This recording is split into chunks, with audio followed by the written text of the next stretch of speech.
Hello, everybody. Welcome back to the Film Buds podcast, and also welcome to the very first chapter of our new segment, new series, mini marathons. This is something I thought of kind of spur of the moment, wanted to find a way to cover a lot more movies in a shorter amount of time, just because I've watched so much over the years and I watch so much frequently that I just wanted to find a way to get a wide variety, all kinds of movies, and I figured this would be a cool new way to cover more, but also still do our weekly shows, do our bonus shows. So just doing as much as humanly possible here. So the way it's going to work, and it may change a little bit over time. And if you have any suggestions, constructive comments, anything like that, you can get in contact with us in any way that is listed in the show notes. We'd love to hear your suggestions and thoughts, good or bad.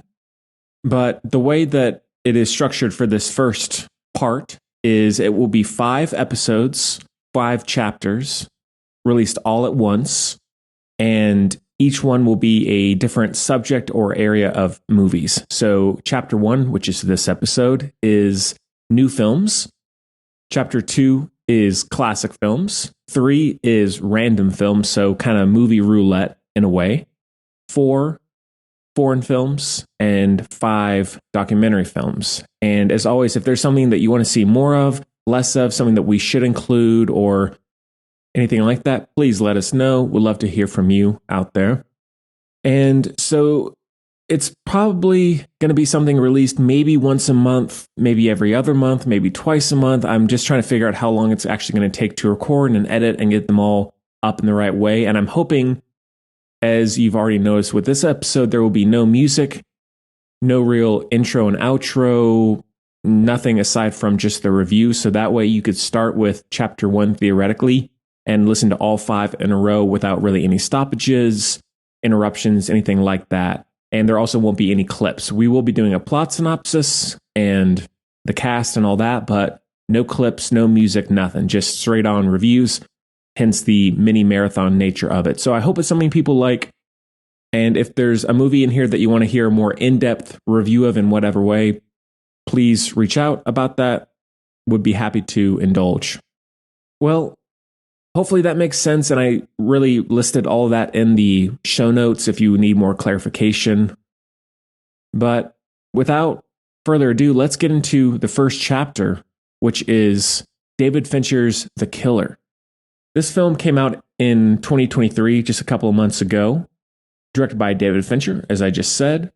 Stars Michael Fassbender, Tilda Swinton, Charles Parnell, Arliss Howard, Carey O'Malley. Not a lot of big names in this. And the synopsis is, after a fateful near miss, an assassin battles his employers and himself on an international manhunt he insists isn't personal. This one is also only available on Netflix. It is a Netflix original, just as David Fincher's last movie was Mank, which we did review on the show formally way back when it came out, so you can check out that review. I love David Fincher starting off. Girl with the Dragon Tattoo is one of my favorite movies. Zodiac, Social Network. I'm a huge David Fincher fan, and so I've followed his work really ever since around the time those movies came out. I think he's amazing and will watch anything he does. Going into this one, I didn't know much about it other than it was about an assassin hitman, and it starred Michael Fassbender, who I also love. I love Michael Fassbender, and this was, in some ways, I guess, a comeback for him because he's been a bit quiet over the last couple of years, so this was a comeback for him and a good return to form. Overall, I like the movie. It's pretty solid. I did rank all of Fincher's films, including this one, on my Letterboxd profile, which you can check out if you have an account there, and I suggest you get one if you don't. My hot take, maybe it's a hot take, maybe it's not. Since David Fincher has started working with Netflix, he seems to have lost something. I really like Mank. I don't love it though.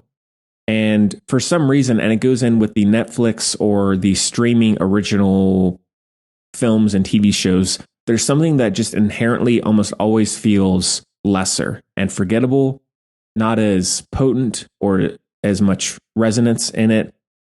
Gone Girl, I think, has a lot of resonance, but that's partly because it came out in theaters, was released in a variety of mediums, and maybe that sounds crazy. I don't know if that's how other people feel, but I think both Mank and The Killer almost don't even feel like David Fincher feature films because they're only put on Netflix, which that's not really fair to the movie because there's still a lot of great things about them. And there's a lot of great Netflix and other streaming service original films and shows.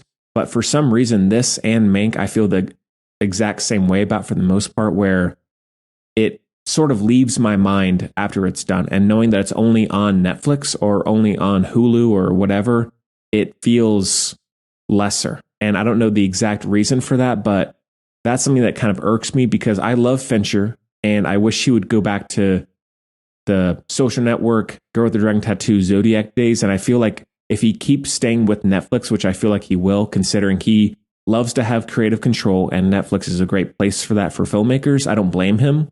But that is something that is sort of turning me off to some filmmakers because that's why I appreciate someone like Christopher Nolan. You know, he's a in theater release guy. And so I think that David Fincher, the fact that he maybe gets to do a little bit more in his own control is not necessarily a good thing because Mank and The Killer both have the same sort of, to me, very distant, cold, frustratingly austere kind of feeling to them, almost like in a Kubrick sort of way, but not necessarily always for greater effect. But anyways, the movie itself, Michael Fassbender, he's great in the movie. I love and it's very David Fincher-esque in terms of spoilers here, so just be warned. He presents the character of this hitman who is this very precise, detailed, seems like he has every situation under complete control. He's doing yoga and listening to music and just keeping himself completely focused on the job. And yet he's, in my opinion, a pretty bad hitman. He botches the job basically every single time and then lets his emotions get the better of him, which is sort of the point of the movie, where he's always talking about being one of the few, but he's actually really one of the many. And the opening sequence in the abandoned or constructed apartment building is really good, where he's watching the target across the street and watching all the people down below. That's really unsettling and very, I guess, for better or for worse, very David Fincher in terms of these lone killers and observers in society. And usually they have a dark reason for doing the things that they do. That sequence is really good. The Florida sequence where he has the fist fight with the guy in the house is awesome. The scene with Tilda Swinton is really good.